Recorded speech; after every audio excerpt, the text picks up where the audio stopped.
best bites forever. Hey, what's up? In this video, you will learn how to make this moist and tender garlic oregano roasted chicken. If you're new here, welcome, and don't forget to click on that subscribe button for more delicious recipes. And if you're already one of my BBFs, what is up? I'm glad that you stopped by, and now let's rock this out. So here I have 14 cloves of garlic, and I'm going to put these into my little mini food processor right here. I'm also going to be adding in my oregano. I have a half of an ounce of oregano, but of course I don't want to put the whole, stem and everything in there. So the best thing to do is just to grab them like so and pull backwards on the stem, and then you get all the little leaves in your hand. Those are also going into my food processor. So I have all of my oregano in here, and I'm also going to add in a teaspoon of garlic powder. I normally would use all fresh garlic, but I ran out. So I'm just kind of substituting the 1 teaspoon of garlic powder to make it super garlicky. You can definitely add more fresh garlic if you have it. Next, I'm going to be adding in some kosher salt, and this is probably about 2 teaspoons. I usually try to do about a teaspoon per pound of meat, so like not including the bones or whatever.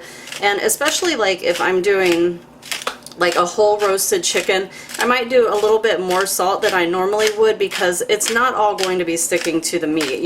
Some of it's going to be on the outside of the skin, some of it's going to be coming out in the juice, so I like to add just a little bit of extra.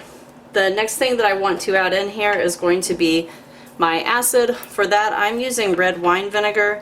You could use lemon juice if you happen to have a lemon in the house. If you do use lemon juice, go ahead and put that zest in there also, because it will be fantastic.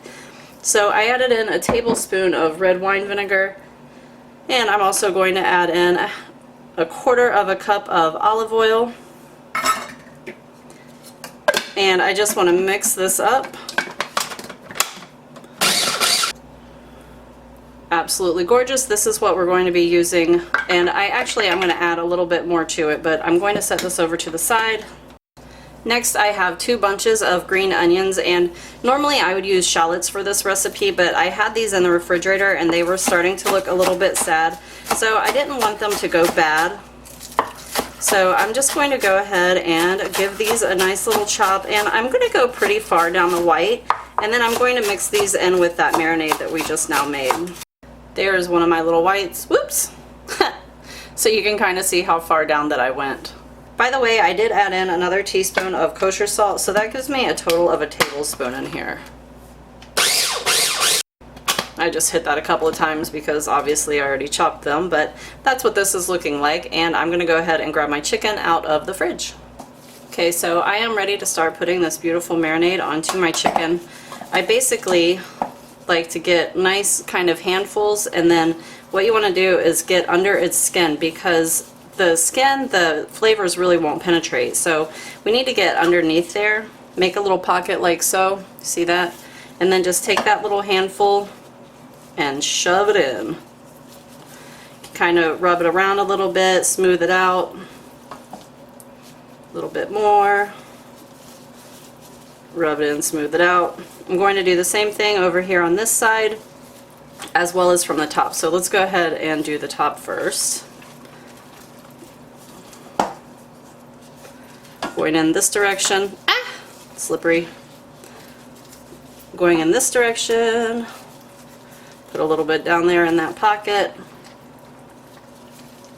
Rub it around. So you're getting all that beautiful marinade right directly onto the meat. It's going to give it just so much flavor. Now I am going to do this breast too, but you saw how I did that, so I'm going to go ahead and move on to the inside. I'm going to take a nice big handful and kind of hold chicken upside down like so. Take a handful, and we're going to rub this on the underside of its ribs. So I'm putting it in this way and rubbing it inside there. Alright. I also want to do this other side, like I said. We'll go ahead and speed this up for you though.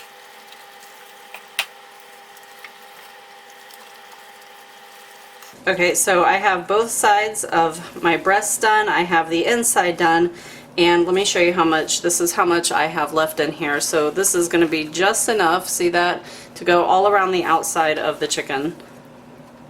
Because even though the flavor won't really penetrate the skin. It will look pretty, and the oil will help crisp the skin up. And of course it'll flavor the skin, it just won't flavor the meat underneath. Notice here too that I have chicken's wingtips backwards, so he kind of looks like he's relaxing, or she, I guess it could be a she chicken. See how it looks when he's in the pan here? All you have to do that is, you know, they come like this. You just kind of grab its little elbow and tip that back there like that. That's going to keep these little tips from burning. If they're hanging out free, you know, they're like such a tiny little piece of meat that they have a tendency to burn in the oven. Alright, so this guy has got a nice little chicken massage, and he is ready to go into the refrigerator. I'm going to let this marinate all day, actually. But you want to do it at least an hour, you know, up to, I don't know, 4 hours. If you do it too long, the acid in there might start making the meat a little bit mealy, so I wouldn't probably do it over 4 or 5 hours. Alright, so chicken is all rubbed down, and I am putting him in the refrigerator. Like I said, I'm just going to let him hang out in there for the next, like, I don't know, 4 or 5 hours until I'm ready to cook him up. He's going to be fantastic. To wrap my chicken, I have my piece of plastic going under the pan. I already did one, but I'm doing a second one. So I pull it up around the pan like this, and then take a big piece. Hang on, I gotta tear it. I take a big piece and pull it over this way. It's going to give it a really nice seal going around it, because otherwise everything in the refrigerator is going to have like a garlic and onion smell, and I definitely don't want my butter picking up the smell, because then when I make cookies it's going to have that taste. So one more layer of plastic wrap just to make sure that we are nice and sealed up, and chicken is going to go hang out in the fridge. So here my chicken is. Several hours later, I have tied his little legs together to get him ready to go into the oven. He's going in at 375 degrees for about 45 minutes. I'm also going to put these veggies in there just to be pretty and roast alongside of him. This took about 50 minutes at 375, and I put those veggies around him for my plate up. Hey, if you haven't already subscribed, go ahead and do so now. Thank you so much, everybody, for stopping by today, and I will see you in the next video. Happy cooking, everyone!